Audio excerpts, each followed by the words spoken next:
Assalamualaikum semuanya, kembali lagi bersama saya Ayu Febri Yusnida Purba. Oh iya, kalian apa kabar? Semoga kita semua selalu dalam lindungan Allah ya.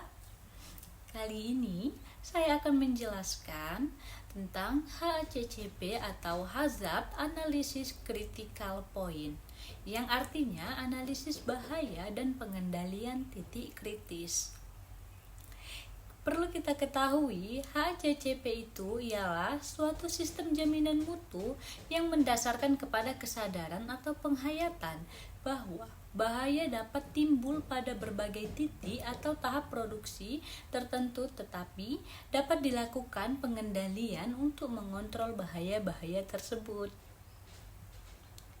Selanjutnya, adapun proses HACCP yaitu jadi dalam pengelolaan makanan itu harus ada proses panjang, mulai dari penerimaan bahan baku, pemrosesan hingga dikirimkan ke pelanggan. Kunci utama HACCP adalah antisipasi bahaya dan identifikasi titik pengawasan yang mengutamakan kepada tindakan pencegahan daripada mengandalkan kepada pengujian produk akhir. HACCP ini bukan menjamin keamanan pangan tanpa resiko, tetapi meminimumkan resiko bahaya keamanan pangan. Selanjutnya, apa sih langkah-langkah dalam membangun HACCP? Yang pertama, itu untuk membentuk tim HACCP. Kita harus membangun tim yang mempunyai multidisiplin. Selanjutnya, kita mengenalkan deskripsi produk. Apa sih yang kita buat? Apa saja kandungan dari produk yang kita buat itu? Kemudian identifikasi rencana penggunaan. Siapa nih target konsumen dari produk kita? Lalu menyusun diagram alir proses. Ini membuat alir dari bahan baku, kemudian transportasi, penyimpanan, hingga proses pembuatannya. Yang terakhir, verifikasi diagram alir di lapangan, melakukan audit secara berkala untuk menjamin mutu dan keberlangsungan, bahwasannya semua proses produksi berjalan sesuai dengan diagram alir. Nah, ini contoh diagram alir pembuatan bawang goreng. Yang pertama itu kita mulai dengan memilih bawang dengan kualitas tinggi dan mutu yang baik, tidak busuk yang pastinya. Kemudian kupas dan iris bawang tipis-tipis, kemudian rendam dengan larutan garam dan kemudian tiriskan. Setelah itu campurkan dengan tepung secara tipis-tipis saja, kemudian digoreng, tiriskan, dan terakhir melakukan pengemasan atau packaging. Kita lanjut ke 7 prinsip HACCP. Yang pertama, melakukan analisis bahaya. Bahaya itu ada 3 ya. Yang pertama itu ada bahaya biologi, fisika, dan kimia. Contoh dari bahaya biologi ialah berbagai bakteri. Contoh dari bahaya fisika, kita pastikan tidak ada kontaminasi material asing, misalnya rambut pekerja, logam, batu, kaca, plastik, dan sebagainya. Bahan kimia, contohnya ada bahan lain yang tidak diizinkan masuk. Misalnya di mixer, pasti ada mixer pelumasnya itu. Nah, pelumasnya jatuh ke adonan itu dan itu akan menjadi bahaya tersendiri. Atau adanya pestisida dan antibiotik di dalam produk kita. Adanya pembersih atau deterjen. Selanjutnya, ada menentukan titik kendali kritis. Contohnya, titik kendali kritisnya itu temperatur waktu ataupun komposisi beberapa banding berapa. Kemudian, menetapkan batas kritis. Setelah kita menentukan temperatur, suhu, waktu, kita langsung menentukan limitnya. Tujuannya agar makanan tersebut aman untuk kita konsumsi setelah melewati proses pembuatan.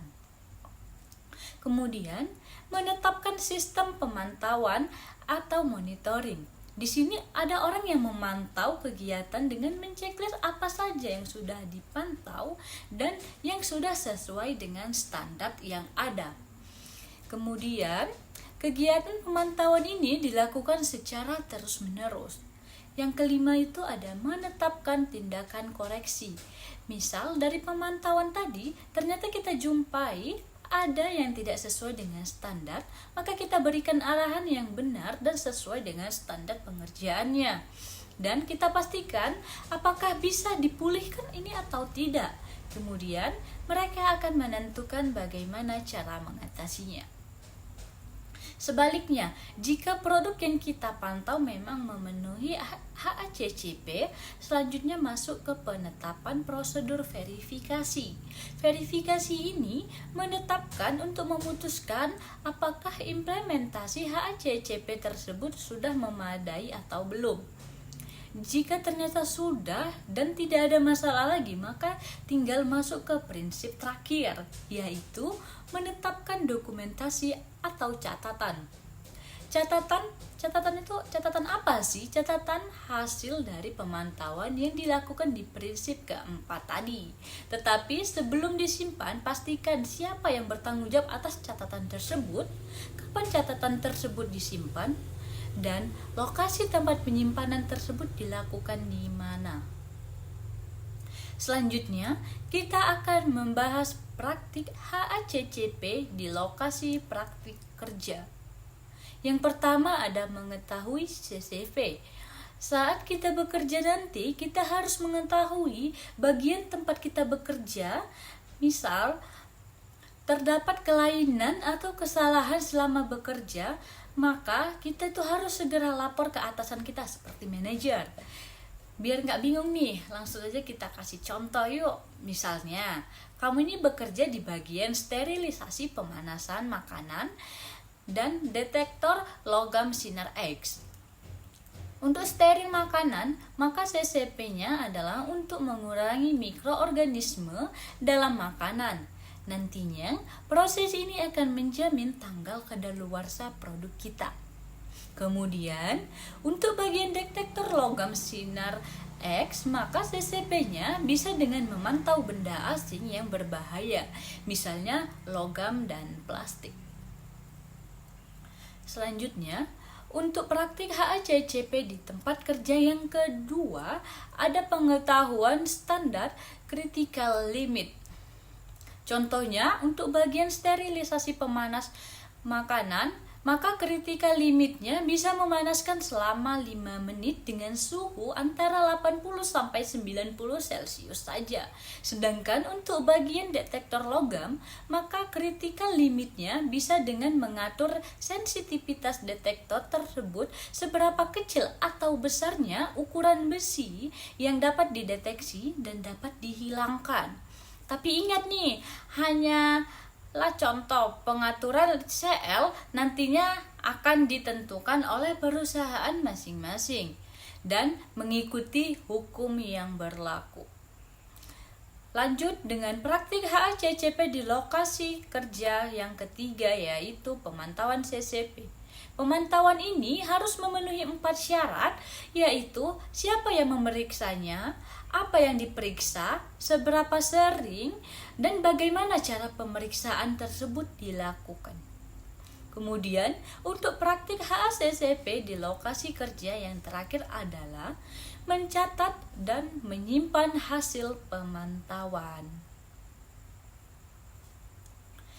Adapun manfaat dari HACCP ini yaitu yang pertama, dapat menjamin keamanan pangan yang kita konsumsi, memberikan bukti sistem produksi dan penanganan produk yang aman, memberikan kepuasan pada pelanggan akan konformitasnya terhadap standar nasional maupun internasional. Kemudian memberikan rasa percaya diri pada produsen akan jaminan keamanannya. Selanjutnya, mencegah kasus keracunan pangan dan mencegah atau mengurangi terjadinya kerusakan produksi atau ketidakamanan pangan. Bagaimana sih menentukan apakah suatu langkah dalam CCP? Yang pertama, identifikasi bahaya, kemudian analisis bahaya, penentuan poin kontrol, pertimbangan kritis, pemantauan, tindakan korektif, dan dokumentasi. Bagaimana sih jika saat pemantauan menunjukkan bahwa suatu CCP tersebut tidak dapat dikendalikan? Berikut langkah-langkah yang harus diambil untuk mencegah resiko keamanan pangan. Yang pertama ada hentikan produk tersebut. Kemudian identifikasi penyebab, isolasi produk, evaluasi produk yang terpengaruh, implementasikan tindakan korektif, perbaikan sistem, revalidasi sistem, notifikasi otoritas regulasi, pelibatan tim HACCP, dan rekam dan dokumentasikan. Selanjutnya, mungkin dari kalian ada yang bertanya, bagaimana sih suatu perusahaan memastikan keamanan pangan dari pemasoknya? Nah, sini aku kasih tahu. Jadi, ada beberapa strategi yang dapat perusahaan terapkan untuk memastikan keamanan pangan dari pemasok. Yang pertama, pemilihan pemasok. Pertimbangkan faktor-faktor seperti reputasi pelanggan, pengalaman, kepatuhan hukum, dan sertifikasi keamanan pangan. Yang kedua, lakukan audit reguler pada pemasok untuk memastikan bahwa mereka mematuhi standar keamanan pangan. Selanjutnya, yang ketiga yaitu perusahaan menyertakan kriteria keamanan pangan dalam kontrak dengan pemasok. Selanjutnya, perusahaan dapat mengambil sampel produk secara berkala untuk diuji keamanannya. Yang terakhir, berikan pelatihan kepada pemasok mengenai keamanan pangan, kebijakan perusahaan, dan tuntutan regulasi. Nah, ada nggak sih kendala dalam menerapkan HACCP ini? Tentunya ada dong. Apa saja sih kendalanya? Yang pertama itu pemahaman yang kurang. Maksudnya ialah karyawan mungkin tidak sepenuhnya memahami konsep HACCP ini dan pentingnya peran mereka dalam menjaga keamanan pangan. Yang kedua ada keterlambatan dalam mengatasi masalah yang terdeteksi dapat meningkatkan resiko kontaminasi. Yang ketiga, ketidakpatuhan karyawan. Karyawan tidak mematuhi prosedur HACCP atau tidak memahami pentingnya praktik keamanan pangan dapat menjadi resiko. Yang keempat ada keterlibatan pemasok dalam memastikan keamanan bahan baku atau bahan makanan dapat menjadi kendala. Yang kelima, kurangnya anggaran atau personal yang memadai untuk melaksanakan dan menjaga program HACCP. Yang terakhir ada pengenalan atau perubahan dalam proses produksi dapat mengakibatkan perubahan resiko yang memerlukan peninjauan ulang sistem HACCP. Kemudian, saya akan memberikan contoh penerapan HACCP dalam konteks industri makanan pada pabrik pengolahan daging. Yang pertama, pada identifikasi bahaya, ada bahaya biologis. Apakah daging terkontaminasi bakteri patogen atau tidak? Dan ada juga bahaya fisik, apakah daging tersebut berpotensi adanya benda asing? Yang kedua, ada analisis bahaya. Evaluasi dampak dan tingkat keparahan bahaya yang diidentifikasi. Yang ketiga, CCP. Pada saat penerimaan daging, periksa visual dan sensoris untuk memastikan tidak adanya kerusakan. Kemudian, pada saat penggilingan, lakukan pemantauan suhu dan waktu penggilingan untuk membunuh bakteri yang ada di daging. Selanjutnya, pastikan tidak ada daging yang terkontaminasi. Lakukan penarikan segera dan perbaiki masalah pada proses penerimaan Kemudian lakukan pemeriksaan visual dan sensoris secara berkala selama produksi. HACCP memiliki beberapa kepentingan dan manfaat yang signifikan bagi perusahaan di sektor makanan. Berikut adalah beberapa alasan mengapa HACCP sangat penting bagi perusahaan. Yang pertama, sebagai keamanan pangan. Kepentingan utama HACCP adalah untuk menjaga keamanan pangan. Dengan mengidentifikasi dan mengendalikan bahaya potensial dalam seluruh rantai produksi, HACCP membantu memastikan bahwa produk yang dihasilkan aman untuk dikonsumsi. Yang kedua, kepuasan pelanggan. Penerapan HACCP dapat meningkatkan kepuasan pelanggan. Konsumen semakin sadar akan keamanan pangan, dan sertifikasi HACCP dapat menjadi faktor penentu yang memberikan kepercayaan kepada pelanggan. Yang ketiga ada kepatuhan regulasi. Banyak yurisdiksi mewajibkan perusahaan di sektor makanan untuk mematuhi standar keamanan pangan. HACCP adalah pendekatan yang diakui secara internasional dan dapat membantu perusahaan untuk mematuhi persyaratan regulasi yang berlaku. Selanjutnya, pencegahan masalah. HACCP bersifat preventif.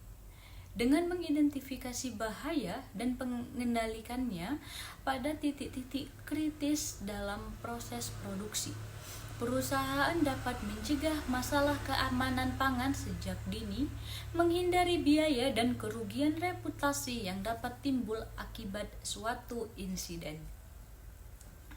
Yang kelima ada efisiensi operasional.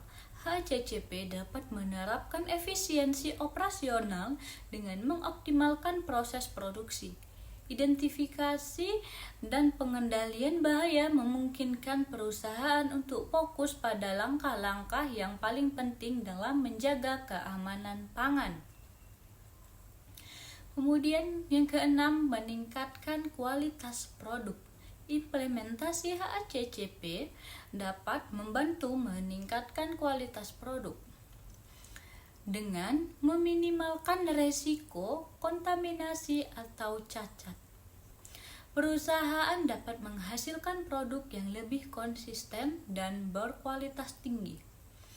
Yang ketujuh, peningkatan daya saing. Sertifikasi HACCP dapat memberikan keuntungan daya saing. Banyak pelanggan dan mitra bisnis mengharapkan bahwa perusahaan di sektor makanan ini memiliki sistem keamanan pangan yang kuat ataupun tinggi. Selanjutnya, pengelolaan resiko dan tanggung jawab hukum. HACCP membantu perusahaan untuk mengelola resiko dengan mengidentifikasi dan mengurangi potensi resiko keamanan pangan. Selain itu, pemantauan terhadap HACCP dapat menjadi bukti tanggung jawab hukum perusahaan jika terjadi masalah keamanan pangan. Selanjutnya, pemasaran dan reputasi. Sertifikasi HACCP dapat digunakan sebagai alat pemasaran yang kuat. Ini menciptakan citra positif di mata konsumen, dan reputasi baik terkait dengan keamanan pangan dapat meningkatkan kepercayaan para pelanggan. Yang terakhir ada pemantauan keberlanjutan dan perbaikan. HACCP mendorong pemantauan dan perbaikan berkelanjutan. Dengan mengukur kinerja secara terus-menerus, perusahaan dapat meningkatkan sistem keamanan pangan mereka. Secara keseluruhan, HACCP bukan hanya suatu keharusan untuk memenuhi persyaratan regulasi, tetapi juga merupakan investasi yang penting dalam keamanan, kualitas, dan reputasi perusahaan di pasar yang semakin ketat ini. Selanjutnya, Tidak menerapkan HACCP dapat berdampak serius pada keamanan pangan, kualitas produk, dan reputasi suatu perusahaan. Berikut adalah beberapa konsekuensi yang mungkin terjadi jika perusahaan tidak menerapkan HACCP. Yang pertama, resiko keamanan pangan. Tanpa sistem HACCP, perusahaan meninggalkan dirinya terbuka terhadap resiko kontaminasi dan bahaya keamanan pangan lainnya. Ini dapat mengakibatkan produk yang tidak aman dikonsumsi dan berpotensi menyebabkan suatu penyakit kepada konsumen. Yang kedua, pencemaran produk. Tanpa identifikasi dan pengendalian bahaya, perusahaan beresiko menghasilkan produk yang tercemar oleh mikroorganisme, bahan kimia, atau benda asing lainnya. Pencemaran semacam itu dapat mengarah pada penarikan produk, biaya tambahan, dan kerugian reputasi. Selanjutnya yang ketiga ada tingkat retur produk yang tinggi. Produk yang tidak memiliki atau memenuhi standar keamanan pangan dapat menghasilkan tingkat retur produk yang tinggi. Ini tidak hanya berdampak pada keuangan perusahaan, tetapi juga pada hubungan dengan pelanggan dan pemasok. Yang keempat ada biaya penarikan produk. Jika terjadi masalah keamanan pangan, perusahaan semakin dihadapkan pada biaya penarikan produk dari peredaran. Proses penarikan dapat melibatkan biaya produksi, penggantian produk, dan kerugian penjualan. Yang kelima ada kerugian reputasi. Insiden terkait keamanan pangan dapat merusak reputasi suatu perusahaan. Konsumen yang kehilangan kepercayaan pada mereka dapat beralih ke produk pesaing, dan pemulihan reputasi membutuhkan waktu dan usaha yang signifikan. Yang keenam, tuntutan hukum. Jika konsumen atau pihak berkepentingan lainnya mengalami kerugian akibat produk yang tidak aman, perusahaan dapat dihadapkan pada tuntutan hukum. Tuntutan ini dapat mencakup kompensasi denda dan kerugian lainnya. Selanjutnya ada ketidakpatuhan regulasi. Banyak yurisdiksi mengharuskan perusahaan di sektor makanan memenuhi atau mematuhi standar keamanan pangan. Tidak menerapkan HACCP dapat menyebabkan ketidakpatuhan regulasi yang dapat berujung pada sanksi, denda, atau pembatasan operasional. Yang kedelapan ada pemantauan yang tidak efektif. Tanpa HACCP, perusahaan mungkin kurang efektif dalam memantau dan mengukur kinerja karyawan dan keamanan pangan mereka. Ini berarti masalah dapat muncul tanpa terdeteksi atau diatasi secara tepat waktu. Selanjutnya, pemilihan pemasok yang tidak terkontrol. HACCP juga mencakup pengendalian pemasok dan rantai pasokan. Tanpa HACCP, perusahaan mungkin kesulitan memastikan bahwa bahan baku yang digunakan memenuhi standar keamanan pangan yang diperlukan. Dan yang terakhir, hilangnya peluang bisnis. Kesadaran konsumen tentang keamanan pangan terus meningkat. Tidak menerapkan HACCP dapat membuat perusahaan kehilangan peluang bisnis, terutama dari konsumen yang lebih memilih produk dari produsen yang menonjolkan keamanan pangannya. Penerapan HACCP oleh karena itu bukan hanya keharusan hukum, tetapi juga suatu investasi dalam keberlanjutan bisnis dan pemeliharaan reputasi perusahaan. Hal ini memungkinkan perusahaan untuk mengidentifikasi dan mengendalikan resiko keamanan pangan dengan cara yang sistematis dan preventif. Adapun kesimpulan dari materi ini, HACCP adalah pendekatan sistematis dan proaktif untuk memastikan keamanan pangan dalam seluruh rantai produksi makanan. Beberapa poin utama yang dapat diambil sebagai kesimpulan dari konsep HACCP adalah sebagai berikut. Yang pertama, preventif daripada reaktif. HACCP menekankan pendekatan preventif daripada reaktif dalam menjaga keamanan pangan. Ini berarti mencegah masalah sejak awal melalui identifikasi, evaluasi, dan pengendalian bahaya.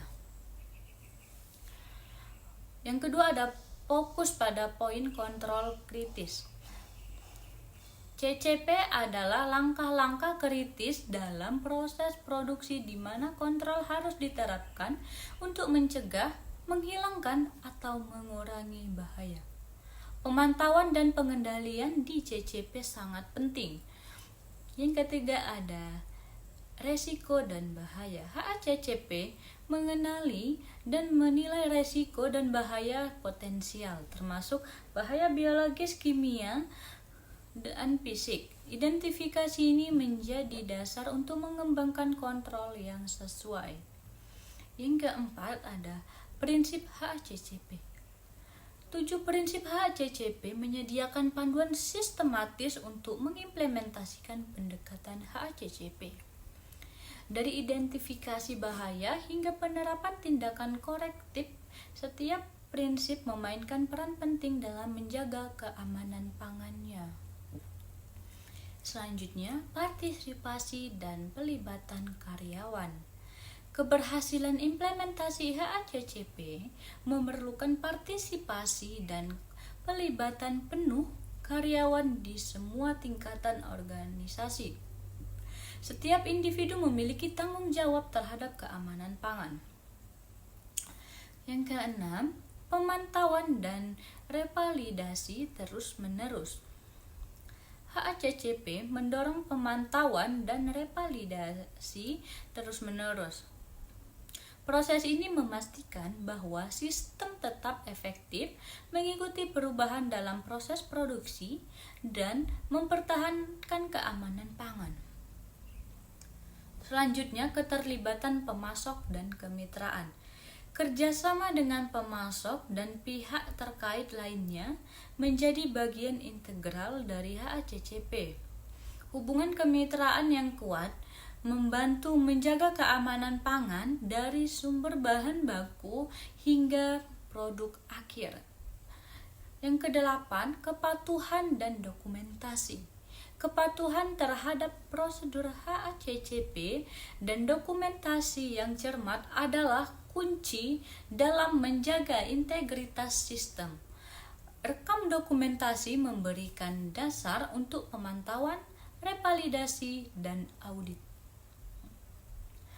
Dengan menerapkan HACCP, perusahaan dapat mengurangi resiko terjadinya kontaminasi atau masalah keamanan pangan lainnya, meningkatkan kualitas produk, dan memastikan bahwa produk yang dihasilkan aman untuk dikonsumsi oleh pelanggan. HACCP tidak hanya menjadi standar industri, tetapi juga merupakan pendekatan yang mengutamakan keselamatan dan keamanan pangan di seluruh dunia. Demikian yang bisa saya sampaikan mengenai materi HACCP ini. Sampai jumpa di video-video selanjutnya. Assalamualaikum warahmatullahi wabarakatuh.